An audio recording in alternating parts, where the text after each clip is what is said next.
So, try natin, pa-start natin kay boss ng walang silinyador. Ito, kadarating lang nito, galing from Samal pa. Ayan, naka-on. Walang silinyador. Tadyakan mo ng walang buwelo. Ops, sandali. Isa. O, isa pa. Ops, dalawa. Isa pa. Tatlo. Isa pa. Apat. Isa pa. Lima.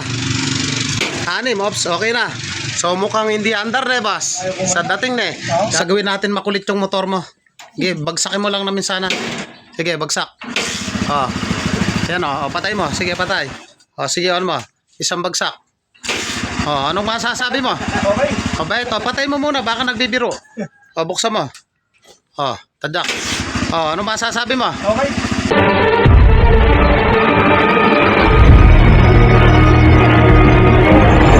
Kumusta kayo mga padreng at welcome back na naman sa ating channel. Dayo from Samal, Palili, Bataan. Ayan si boss. Shout out kay boss.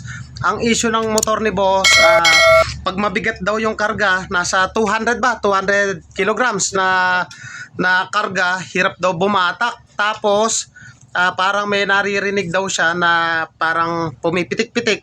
Sabi nung unang nagawa, palitin na nga daw yung kanyang timing chain. Ngayon, i-try na muna natin. Dapat hindi tayo hula-hula.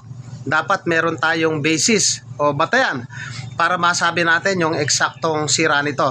Ngayon, kalimitan kasi ang pinagmumulan ng hirap bumatak. Halimbawa, wala sa tono yung inyong motor o wala sa tamang kondisyon. So, cause din po yan kung bakit hirap bumatak. So, try natin, pa-start natin kay boss ng walang silinyador.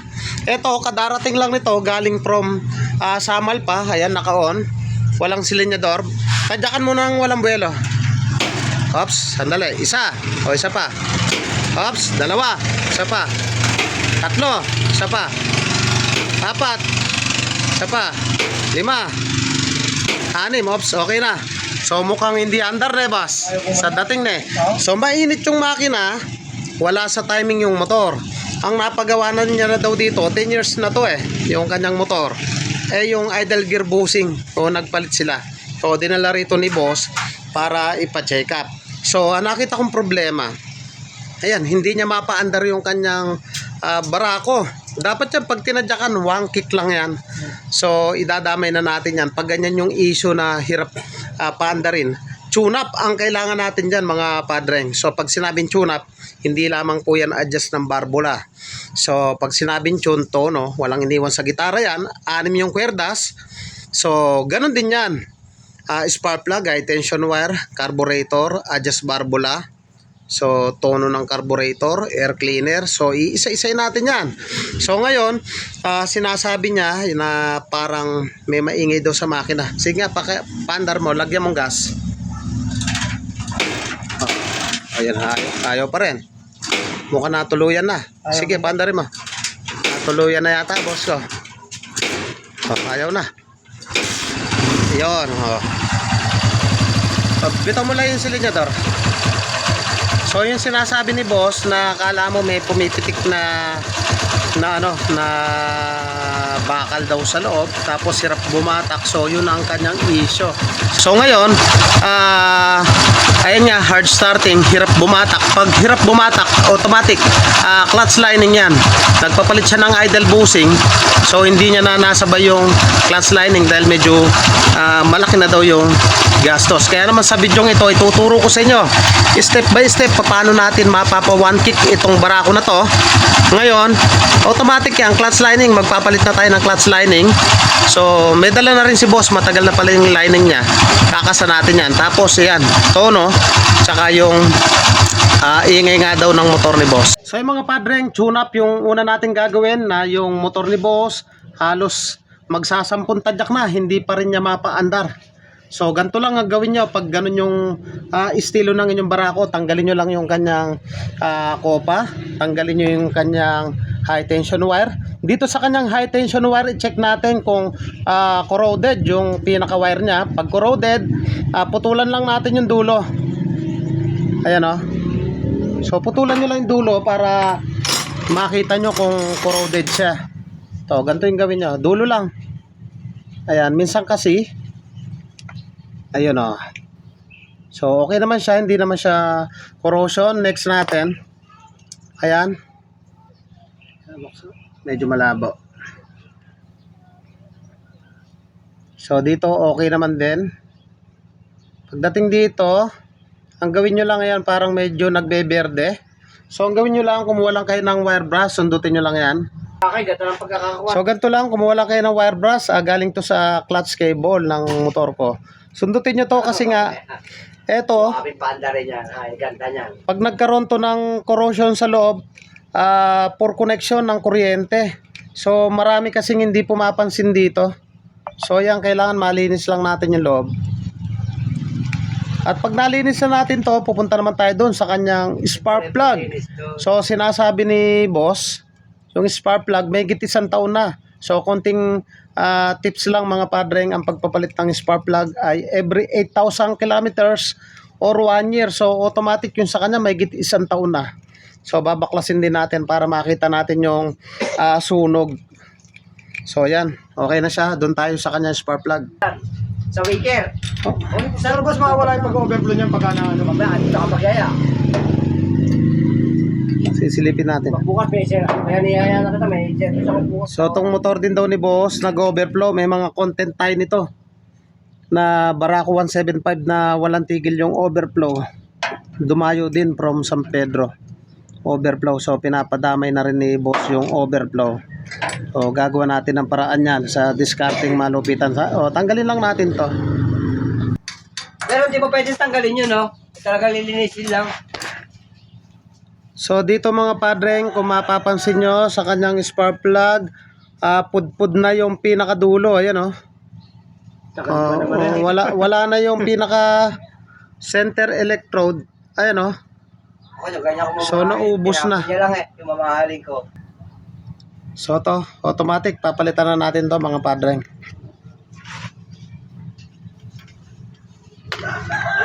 Tip, tunog yung spark yung alala yun sa'yo eh. Kaya ayoko lang bumili ng mamahalin. Yung mamahalin ano. So yung mga padreng, pinalitan natin.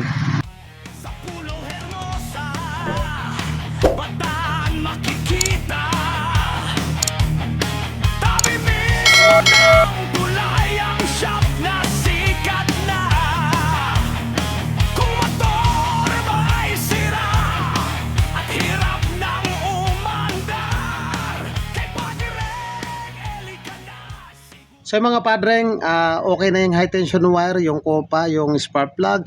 Pupunta naman tayo doon sa kanyang air cleaner. So yung mga padreng, ito yung kanyang air cleaner. Oh. So napansin ko, malinis naman. So okay naman to, may langis naman. So pwede na natin itong ibalik. So yung sunod naman natin mga padreng, yung kanyang carburetor. Check na muna natin yung carburetor kung may fit o maluwag. So goods naman siya. So tanggalin lang natin yung screw dito, tsaka dun sa likod, tanggalin natin yan.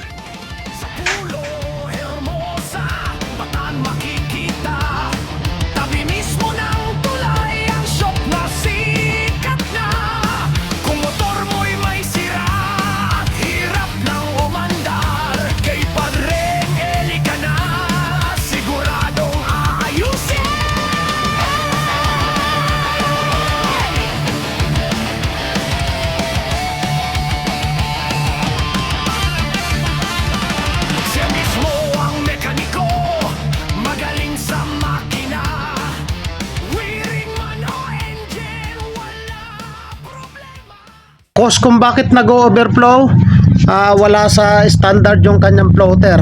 At pangalawa, malupit yung tumira nitong kanyang carburetor. May mahiwagang tali. Ayan, oh. Mahiwagang tali, oh. So pakita ko sa inyo, tanggalin natin. So pinagbabawal na technique ginawa. Cause din po ng hard starting yung wala sa tono yung carburetor, cause din niya kung bakit hirap pumila. So pinagbabawal na technique, ayan, oh. Oh. Ayan, oh. Pinagbabawal na technique, may mahiwagang tali. So wag po natin gagawin yung mga ganyang diskarte. So yan, sablay po yan. So papakita ko sa inyo, ayusin natin yan, tatanggalin na natin yan. So eto muna, pakita ko muna sa inyo. So wala siya sa align, no? So dapat natin i-align yan. Ito. Dapat po yan pantay. Pagdating dito sa side, ayan, oh, hindi siya pantay, oh. So napaka-importante na dapat alam natin yung step by step. So ayan, oh, pantay na siya, oh. Oh, dito. Okay. So iangat lang natin bagya. Kailangan niyang pantay lahat. Okay. Dito. So goods na to. So ayan, oh, may wagang tali ni boss ko. Dayo from Samal, Palili, Bataan, oh. Ayan, oh, may wagang tali. Ikaw ba yung nagkabit nito, boss? Ikaw nagkabit niyan? Hindi. Mekaniko? So tanggalin natin. Hindi ako nagkakabit eh. Wag na wag nyong gagawin yung gantong pinagbabawal na technique, kundi yung barako sinasabi nila hard starting, pero hindi naman. Kaya lang nag-hard starting kapag hindi ka nakatsempo ng mekaniko. So ito, kumuha pa ng sinulid at tinali. Ayan, oh. Oh, sablay. So check natin. Ito, itong part na to, masyado siyang, ayan, oh. Etong part na to, teka, turo natin. Etong part na to, mga padreng, dapat hindi nakapantay dito. Hindi dapat yan nakapantay. Dapat yan, nakalubog yan ng bagya dito. Nakababa ng bagya yan, pero hindi sobra. So, ito yung level natin. Dapat nakababa dito. So, sablay din. So, ganito yung gawin natin. Bahagya lang. Dapat yan level sa ilalim. Ayun, oh. So, ayan, oh. Turo natin. Nakikita nyo to, itong bakal na yan. So kanina, eto, halos sumampa na siya rito, pumantay siya rito. Si Baba. So mali po yun, dapat yan, medyo nakailalim siya rito. So ayan, oh. Goods na yan. Ito, tanggalin natin. Tanggalin din natin yan. Yan, tanggalin lang natin to, slow din. Sabi na uli. Maganda. Eh, madali lang pala kasi, no? Yung kanya, no? Hindi, slow jet to. O, sunod natin to, yung kanyang fuel screw. So, bilangin natin yung naka-install sa kanyang fuel screw. Dapat to ay 3.5. Try natin higpitan. Ay, halos nakaano lang siya. Oh, hindi na mapihit, halos kalahati. So mali yung tono. Mali yung tono niya, ayan, oh, hindi ko na mapihit. So wag na natin persahin dahil nga pag nabali yung pinakakarayon dito ay pahirapan na. Ilabas na lang natin. So hindi ko na siya mapihit.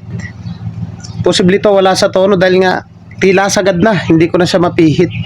Ala sa tono. Alabas na natin. May spring, may washer, at o-ring. Dapat yung tatlo na yon ay hindi nawawala. Once na nagkulang ng isa doon, automatic sasablay. Ayan, oh. Shout out muna tayo kay Sir Andy Flores, na boss. Oh, pansinin nyo yung kanyang karayom, oh. Pansinin nyo, no, napakarumi, oh. Oh, i-zoom natin. Tingnan nyo yung loob ng kanyang fuel screw. Halos nagribaba na. O, tapos dumikit na yung spring. Dumikit na yung spring, nagribaba. Cause po yan kung bakit hard starting. So medyo matinding linisan yan. So hindi ko napapakita, babaklasin ko yan. Papakita ko na lang sa inyo yung tono. So yung mga padring, sinundot ko, tumalsik na yung spring, tingnan natin. Ayun, agasin.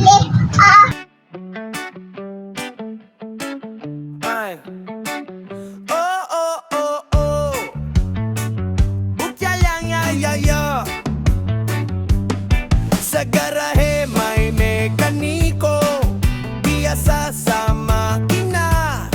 Kapag motor ay nasira, siya ang takbuhan nila. Kahit anong problema,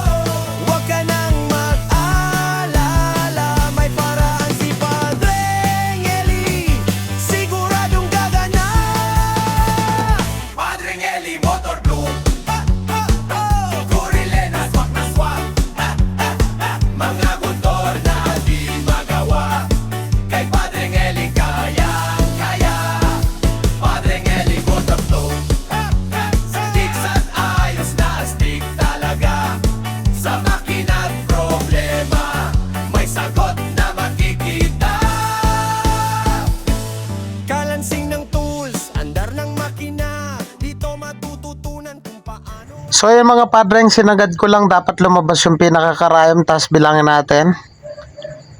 Kalate, isa, isa't kalate, dalawa, dalawat kalate, tatlo, tatlot kalate, at yan ang tono ng barako. So yan, nabalik na natin at pwede na natin ikasa. So yung mga padreng, nalinis na natin yung carburetor, inayos na rin natin yung overflow, tinono. So nakita nyo naman sa video. At isusunod naman natin yung kanyang timing ng barbula. So yung mga padreng, nabuksan na natin, napansin ko tukod yung kanyang mga barbula. Napakanipis ng clearance, siguro to naglalaro ito sa 0.06. So ang gagamitin natin dito 0.010.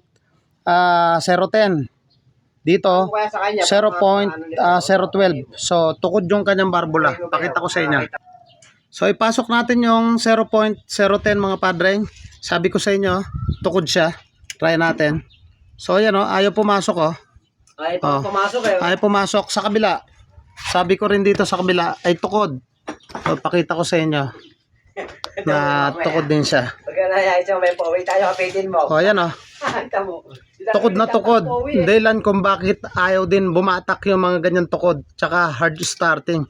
So, hindi ko napapakita yung pag-adjust dahil marami naman tayong content dito. I-adjust ko muna. Alam mo na. So, yung mga padreng, na-adjust na natin yung barbula. 10, 12. So, try natin. Ayan o. Okay, sa kabila. Medyo maluwag o. So, goods na siya. Kabit na natin yung kanyang carburetor. So yan, balik na natin. Ay, bayaw, tikas pa bayaw. Balik na natin. Hindi pa lang no, sabi niya. Tapos testingin natin. Original din yan eh. So yun nga mga padreng, yung kanyang carburetor, ayun nga, nag-stack up ng fuel mixture at wala sa tono. Yung floater, wala din sa tono. Tapos nag-overflow, yan, napalitan na natin. Hanggang ngayon walang overflow, nakabukas yung kanyang baso. Yung barbula, tukod. Sige boss, paki-start mo boss. Huwag kang hawak ng silinyador. Gagawin natin makulit yung motor mo. Sige, bagsakin mo lang namin sana. Sige, bagsak. Yan o, patay mo. Sige, patay. Sige, on mo. Isang bagsak. Anong masasabi mo? Okay. Bait, patay mo muna, baka nagbibiro. Buksan mo. Tadyak. Anong masasabi mo? Okay. So yun mga padreng So try natin, pakababa natin yung minor. Sige, patayin mo. Try natin pakababa yung minor. Ayan, pinakababa natin sige. Ako rito kung Try mo. Ayan, napakababa So yun ang sinasabi ko. Huwag muna tayo magpapalit agad ng pyesa. May dala na pala si boss ng timing chain boss. So hindi niya alam na napakapino Pero Ay. maganda. Parang daig pa yung bagong bago Pino. Ayan si Sir Andoy Ayan, Sir Andoy Ganda ba yan ito no? di ba? Ano masasabi mo boss? Okay.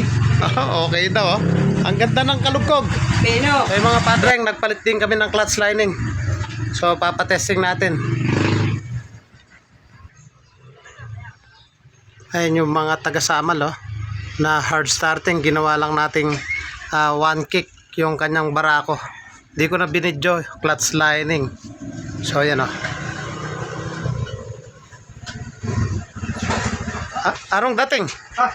Anong dating? Okay. At parang tumatalon yata. Ayan mga padreng, dayo from Palili. Samal Batang, shout out sa Toda nila. Ayan mga taga Palili. Shout out na lang sa presidente ng Toda. So yung mga padreng, sana may natutunan kayo. Thank you po sa inyo. God bless at mabuhay po kayo.